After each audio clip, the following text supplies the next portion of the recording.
ମାତୃ ସୁସମାଚାର 15 ଅଧ୍ୟାୟ ଏହା ହେଉଛି ତୃତୀୟ ଖାଦ୍ୟ, ଯେଉଁ ଖାଦ୍ୟ ପ୍ରଭୁ ଯୀଶୁ ଖ୍ରୀଷ୍ଟ ବାପ୍ତିଜିତ ହୋଇଥିବା ପ୍ରତ୍ୟେକ ବ୍ୟକ୍ତିଙ୍କୁ ସେ ଦେବା ନିମନ୍ତେ ଚାହାନ୍ତି। ମାତୃ ସୁସମାଚାର ତାହାର 15 ଅଧ୍ୟାୟର ଆମେ ପଢିବା 26 ପଦ।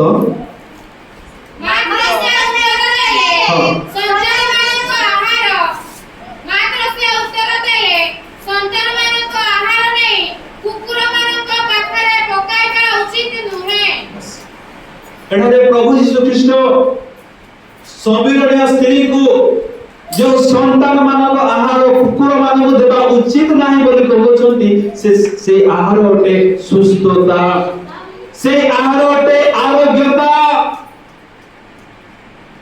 से स्त्री प्रभु यीशु ख्रीष्ट को निकट आसी कहउछि, हे प्रभु मोर झियो को वृद्ध भयंकर हवे लागि अछि, एणु तुमे ताहाको सुस्थ करो बोली जेतरे से ताहाको निवेदन कले से समय प्रभु यीशु ख्रीष्ट न सुनिला बोली से रहिले। एवं तांकर शिष्य माने कहउछंती, प्रभु हे गुरु तुमे स्त्री को तुमे दूर करि दियो, आंगु जीवा पई को, कारण से हमर पछरे पछरे गोडाई से चित्कार करूछि। से समय प्रभु यीशु कहନ୍ତି जे संतान मानको आहार कुकुर मानक पाखरे पकाइबा उचित नहे। बाप्तिस्म नेला परे परे आरोग्यता बा सुस्थता आत्मिक लोक मानक निमंते एक खाद्य स्वरूप अटे।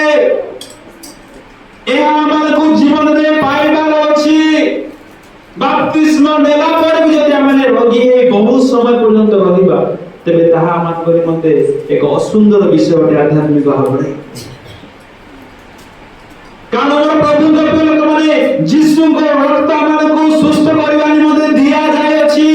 से क्षत विक्षत मान को निमंते अपन शरीर से होय चंदी ए तो सुस्थता हम मान करटे। जो प्रभु ख्रीष्ट मान को सुस्थ हेबा निमंते अपन शरीर को चूर्ण हेबा निमंते छाडी देथिले, से मान को सुस्थ न करि से रहिबा पई चाहंती नाही।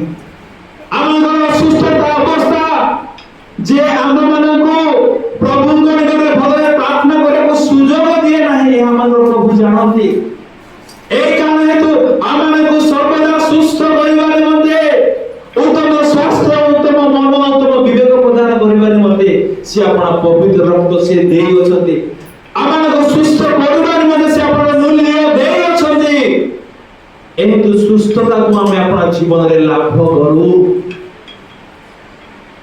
मन प्रभु को लोक माने जेतबेले आमे प्रभु को संगे भल संपर्क रखिबा, जेतबेले प्रभु रे माने विश्वास करे आमे अपना दिन बिताइबा, प्रभु को माने प्रिय पात्र होई जिवा, सेही समय मन प्रभु को लोक माने सुस्थता आंभ मान करहबो। कारण सुस्थ से करबा निमते ही अपना शरीर से कष्ट दुख से उठाई अछंती।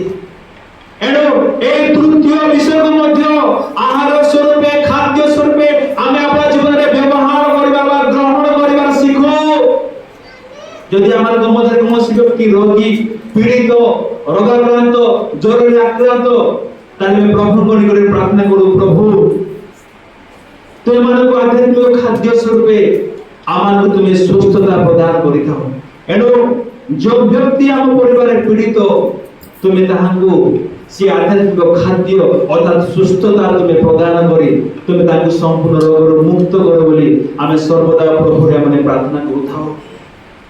ए समस्त आध्यात्मिक खाद्य एक नवजात शिशु को बाप्तिस्म